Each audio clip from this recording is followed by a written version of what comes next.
सभी पितृदेवताओं की पावन उपस्थिति है। हमारे धर्मशास्त्रों में ऐसा कहा गया है कि अगर पितृ प्रसन्न हैं तो देवता अपने आप प्रसन्न है। मैंने एक दिन आप लोगों से विनती और किया था कि देव अपराध एक बार क्षम्य हो सकता है, लेकिन पितृ अपराध क्षम्य नहीं होते। इसलिए जब घर में कोई धार्मिक आयोजन हो, कोई बेटी बेटा का विवाह हो, उपनयन हो, जन्म हो, तो पितरों का भी स्मरण करना चाहिए। ये आज की परंपरा नहीं है, ये सनातन की परंपरा है मेरे भाई बंधु। महाराज दशरथ जी के यहाँ जब भगवान श्री राम जी का जन्म हुआ तो गुरुदेव वशिष्ठ के द्वारा सबसे पहले क्या किया गया? नांदी मुख श्राद्ध करी, जात कर्म सब कीन, और हाटक धेनु बसन मनी, नृप विप्रन कहाँ दीन। जब महाराज दशरथ जी के यहाँ चार बेटे अवतरित हुए तो महाराज दशरथ जी ने सबसे पहले क्या किया? नांदी मुख श्राद्ध करी। आप लोगों ने कलश यात्रा के पहले यहाँ क्या किया? नांदी मुख। नांदी मुख रहा है। नांदी मुख श्राद्ध पितरों का बहुत बड़ा पूजन है, बहुत बड़ा पूजन है। जिस घर में, मैंने पहले दिन भी बताया था और आज भी बता रहा हूं, जिस घर में पितृदोष होगा, याद रखना, उस परिवार में कभी भी वंश बेल नहीं बढ़ेगी, वंश की वृद्धि नहीं होगी।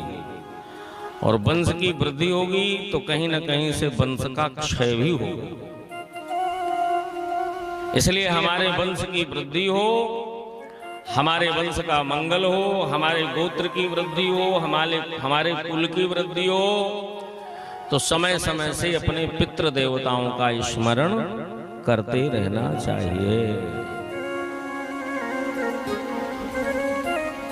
केवल ये थोड़ा कि फोटो लगा दिया और चंदन लगा दिया तो पूजा हो गई ना। साल भर में एक बार उनके लिए उनकी तिथि में श्राद्ध किया जाए, उनके निमित्त 15 दिन तर्पण किया जाए। हैं? देखिए, हमारे यहाँ नित्य तर्पण की व्यवस्था है, नित्य तर्पण होता है। ये जो संध्योपासन करने वाले विद्वान होते हैं, त्रिकाल संध्या करने वाले, वो जानते हैं।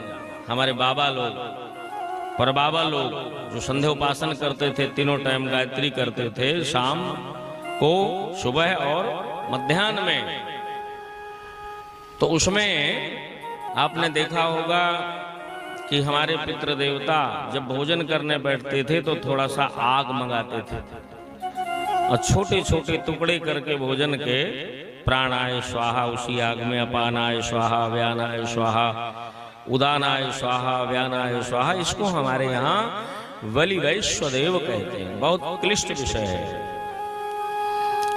और नित्य तर्पण होता था। हमारे पूर्वज अपने पूर्वजों को नित्य तर्पण करते थे, नित्य जल देते थे।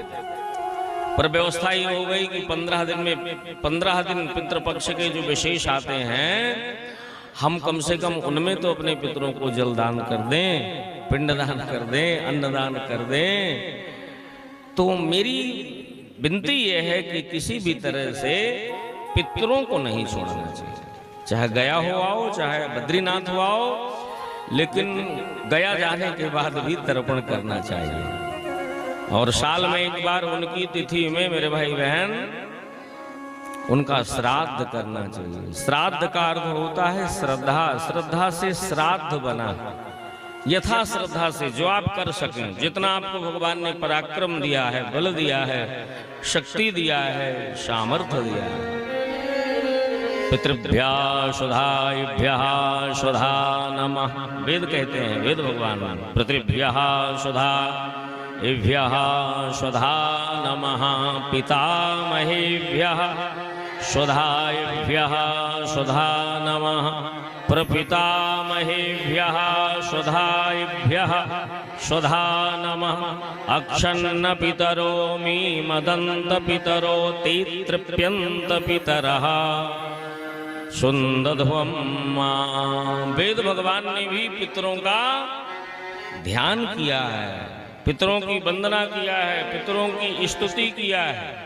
पिता कर्मो, हमारे पितृ देवता ही हमारा कर्म, हमारे पितृ देवता ही हमारा भाग्य है। पिता कर्मो पिता धर्मो पिता ही परमं तपः और पितरः प्रीतमापन्नो। अगर पितृ देवता हमारे ऊपर प्रसन्न है तो पितरः प्रीतमापन्नो तो प्रियन्ते सर्वदेवताः। तो अगर हमारे ऊपर पितृ देवता प्रसन्न है तो प्रियन्ते सर्वदेवता, सारे देवता अपने आप प्रसन्न हैं, सभी देवता अपने आप खुश हैं, प्रसन्न है। तो आइए, जहां से कल की कथा को हमने छोड़ा था, विश्राम दिया था, मेरे भाई